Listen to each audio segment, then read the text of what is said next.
প্রিয় দর্শক, আসসালামু আলাইকুম। আমি ডক্টর বজলুর রহিম রিপার আপনাদের সবাইকে জানাচ্ছি শুভেচ্ছা। প্রিয় দর্শক, পিএলআইডির কারণে কোমরে ব্যথা এটা খুবই কমন একটি সমস্যা। এটা অনেকের ক্ষেত্রেই হয়ে থাকে এবং এই পিএলআইডির কারণে আমরা যখন এমআরআই করি, এমআরআই করলে সাধারণত দেখা যায় খুবই কমনলি যে আমাদের L4-5 এবং L5S1 লেভেলের ডিস্ক প্রলাপসটা বেশি থাকে। তো প্রিয় দর্শক, এই যে L4, L5 এবং L5S1 লেভেলে যে ডিস্ক প্রলাপসটা বেশি হয় এর কয়েকটি কারণ রয়েছে। এটা মূলত বায়োমেকানিক্স এবং লোডিং এর কারণে সাধারণত হয়ে থাকে। যেমন আমাদের শরীরের বডি ওয়েটটা আপনার L4-5 এবং L5S1 লেভেলে বেশি পড়ে, ফলে আপনার ডিস্কের উপর অতিরিক্ত চাপ তৈরি করে এবং তাড়াতাড়ি ডিজেনারেশন বা টিয়ার হওয়ার সম্ভাবনা থাকে, যে কারণে L4-5 এবং L5S1 লেভেলে ডিস্ক প্রলাপসটা বেশি হয়ে থাকে। আরেকটি বিষয় হচ্ছে যে আপনার এই লেভেলটাতে L4-5 এবং L5S1 লেভেলে কিন্তু আমাদের মুভমেন্টটা বেশি হয়, বিশেষ করে ফ্লেকশন, এক্সটেনশন বা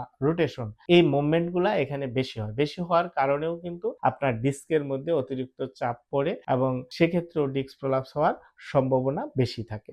আরেকটি ইম্পর্টেন্ট কারণ হলো যে L5 এবং S1 লেভেলে আপনার লাম্বোসেক্রাল অ্যাঙ্গেল থাকার কারণে নিচের দিকে শেয়ার ফোর্সটা বেশি থাকে, ফলে আপনার পেছনের দিকে অর্থাৎ পোস্টেরিয়র সাইডে ডিস্ক প্রলাপস হওয়ার সম্ভাবনা অনেকটা বেশি থাকে। আরেকটা ইম্পর্টেন্ট কারণ হলো যে আমাদের যে পোস্টেরিয়র লঙ্গিচুডাইনাল লিগামেন্টটা আছে, সেই লিগামেন্ট দুর্বল থাকার কারণে আপনার ডিস্ক পেছনের দিকে অর্থাৎ পোস্টেরিয়র ল্যাটারাল দিকে প্রলাপস বা হার্নিয়েশন হওয়ার সম্ভাবনা বেশি থাকে। তো এই সমস্ত কারণে দেখা যায় যে আমাদের এই L4-5 L5S1 লেভেলে ডিস্ক প্রলাপসটা সাধারণত বেশি হয় বা কমন থাকে। এখন এই লেভেলে যখন ডিস্ক প্রলাপস হয়, এই ডিস্ক প্রলাপসের জন্য মূলত এভিডেন্স বেসড চিকিৎসা ব্যবস্থাটা কি? তো অনেকেই ভয় পেয়ে যান যে অপারেশন লাগবে, অপারেশন ছাড়া ভালো হবে না। আসলে মূলত পিএলআইডির ক্ষেত্রে বা ডিস্ক প্রলাপসের ক্ষেত্রে বিভিন্ন গবেষণা যেটা বলে যে ৮০ থেকে ৯০% রোগী অর্থাৎ অধিকাংশ রোগী আপনার অপারেশন ছাড়াই শুধুমাত্র কনজারভেটিভ চিকিৎসায় ভালো হওয়া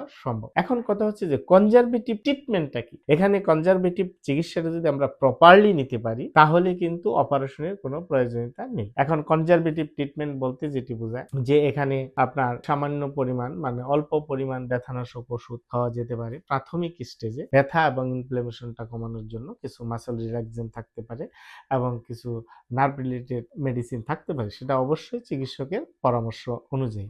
এবং সবচেয়ে গুরুত্বপূর্ণ যেটা সেটা হচ্ছে ফিজিওথেরাপি করানো, এবং সেটা অবশ্যই এভিডেন্স বেসড ফিজিওথেরাপি হতে হবে এবং একজন বিশেষজ্ঞ চিকিৎসকের তত্ত্বাবধানে বা পরামর্শে হতে হবে। এখানে অ্যাক্টিভিটি মোটিফিকেশন করা, আমাদের পোশ্চার কারেকশন করা, আর্গোনমিক কারেকশন করা এবং আমাদের লাইফ স্টাইল বা জীবনযাত্রার ধরনকে পরিবর্তন করা, এগুলা কিন্তু এই পিএলআইডি রোগীদের জন্য অতীব জরুরি বিষয়। এর সাথে আপনার এক্সারসাইজ, বিশেষ করে ম্যাকেনজি এক্সারসাইজ খুবই কার্যকরী ভূমিকা রাখে। কোর মাসল স্ট্রেংথেনিং এক্সারসাইজ, এর সাথে আপনার নার্ভ গ্লাইডিং, কারণ আপনারা জানেন যে পিএলআইডি হলে আপনার ব্যথা কিন্তু পায়ের দিকে চলে যায়, পায়ে ঝিঝি অবশ ভারী ভারী হয়। এই ঝিঝি অবশ ভারী ভারী কমানোর জন্য নার্ভ গ্লাইডিং খুবই ইফেক্টিভলি কাজ করে। এবং কোনো কোনো সময় দেখা যায় ম্যানুয়াল থেরাপি হিসেবে জয়েন্ট মোবিলাইজেশন এবং সফট টিস্যু মোবিলাইজেশনও ইফেক্টিভলি কাজ করে। সুতরাং প্রিয় দর্শক, আপনি যদি নিয়ম কানুনগুলি মেনে চলেন, এক্সারসাইজ ঠিক মতো করেন, ফিজিওথেরাপি ঠিক মতো করেন, তাহলে আপনার অপারেশন বিহীন ভাবেই এই পিএলআইডি ভালো হওয়া সম্ভব। সুতরাং প্রিয় দর্শক, আপনারা যারা এই ধরনের পিএলআইডি তে ভুগছেন, বিশেষ করে L4, L5, L5S1 লেভেলে যাদের ডিস্ক প্রলাপস আছে এবং এই নিয়ে দুশ্চিন্তায় ভুগছেন, একজন বিশেষজ্ঞ ফিজিওথেরাপির চিকিৎসকের পরামর্শ আপনি নিতে পারেন। আমাদের পরামর্শ নিতে চাইলে আমাদের দেওয়া স্ক্রিনে নাম্বার রয়েছে, সেই নাম্বারে যোগাযোগ করতে পারেন। ধন্যবাদ সবাইকে। আসসালামু আলাইকুম।